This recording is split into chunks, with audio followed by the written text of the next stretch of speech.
ભણવાની જે છે એને ટેક લેવી જોઈએ. આ ટેક હશે તો માણસ આગળ જશે.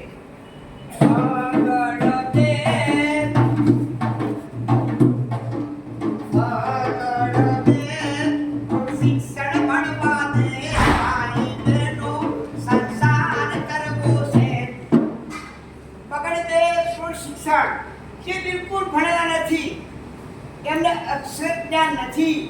આજે એટલા જાય છે ને બસ સ્ટેન્ડમાં જાય ને તો એ મારો બાપ ગામની આવી, એ આપણી બહાર ગામની આવી. બસ તે દોડવું પડે, એમને કોઈને પૂછવું પડે, પણ ભણેલા હોય તો પૂછવું ના પડે. એમને પોતે જ ભણવું જોઈએ. તો આપણા ઘરે આપણા માસ્ટર ન ભણેલા હોય, આપણા ઘરે બેન નાનો દીકરો હોય, અપંગ ભાઈ હોય, નાનો બચ્ચું હોય ને એને પણ શાળામાં લાવવો જોઈએ. અંધ હોય તો પણ શાળામાં લાવવો જોઈએ. કેમ કે એ જો ભણશે, અક્ષર જ્ઞાન મળશે તો ઘણું સારું.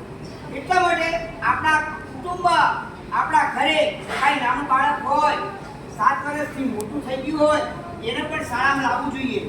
ઘરે દીકરી કે દીકરો રહેવો જોઈએ નહીં. કેમ કે તમારે આગળ જવાનું છે.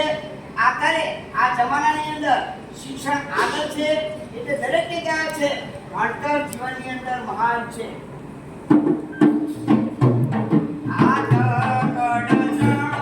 તમે મોટી ઉંમરે પરણો ભાઈ બહેનો સંસાર કરવો છે. તગડ 3 મોટી ઉંમરે લગ્ન કરવા જોઈએ. કેટલા વર્ષની ઉંમર હોવી જોઈએ લગ્ન કરવા માટે? કેટલા વર્ષની હોવી જોઈએ? એક બોલો તો મજા આવે, બીજાને ખબર પડે કે ના બરાબર છે, આ ભાઈ હાચો હોશિયાર છે. એક જણ બોલો ને. 18 વર્ષની દીકરી હોવી જોઈએ, 21 વર્ષનો વ્યક્તિ હોવો જોઈએ. કેટલા વર્ષનો? 21. અને દીકરી કેટલા વર્ષની? બરાબર. તો આપણા ઘરે, આપણા ગામની અંદર આવો રિવાજ, કુરિવાજ થતો હોય તો કુરિવાજને અટકાવવો જોઈએ. અને જો બાળ લગ્ન કરે તો ગુનેગાર બને છે, અને એને જેલમાં જવું પડે છે. એટલે કુરિવાજ ટાળવો જોઈએ.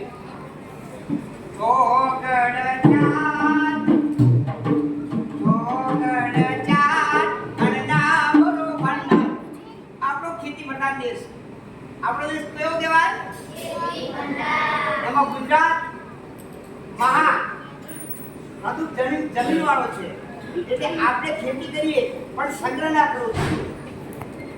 જેટલું આવ્યું એટલું પૂરતું રાખવાનું, બાકીનું દુકાને વ્યવહાર કરી દેવાનો. સંગ્રહ કરીએ કે ભાવ આવશે, ઊંડ નહીં તો કોણ આવશે, કોણ નહીં આવે, ફરાળ આવશે, એ રીતે ભાવ મા બાપ કરાવે ને નહીં કરવા દેવાનું. આવ્યું એટલે સીધું એને ગન બજારમાં મૂકી દેવું જોઈએ. અરે પાછળ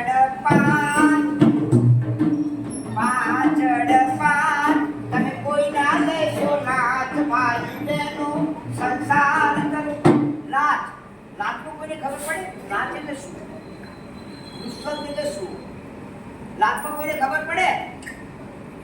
દાખલા તરીકે તમે તાલુકા પંચાયતમાં ગયા હોય અને કોઈ તમારી જોડે ઓફિસર કોઈ સારા પૈસા માંગે કે તમને આવકનો દાખલો કાઢી આપો, જાતિનો દાખલો કાઢી આપો, મને 50 કે 100 રૂપિયા આપો, તો કોઈને અપાય નહીં.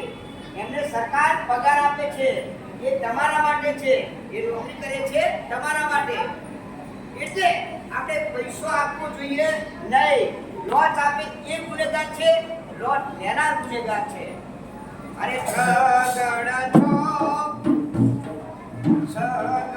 છો સંભળી મળીને સવારીને મળી દેવું જોઈએ. કેમ કે આપણે છગડ છો સવારી મળી દેવું. આપણી નિશાની અંદર ગમે તે જાતના આવે, ઠાકોર આવે, પટેલ આવે, કોઈ પણ આવે, તો આપણી શાળામાં આવે એટલે ભાઈ બહેનનો ચારો રાખવો. ભાઈ બહેનનો ચારો રાખવો જોઈએ. એકતાની ભાવના રાખવી જોઈએ.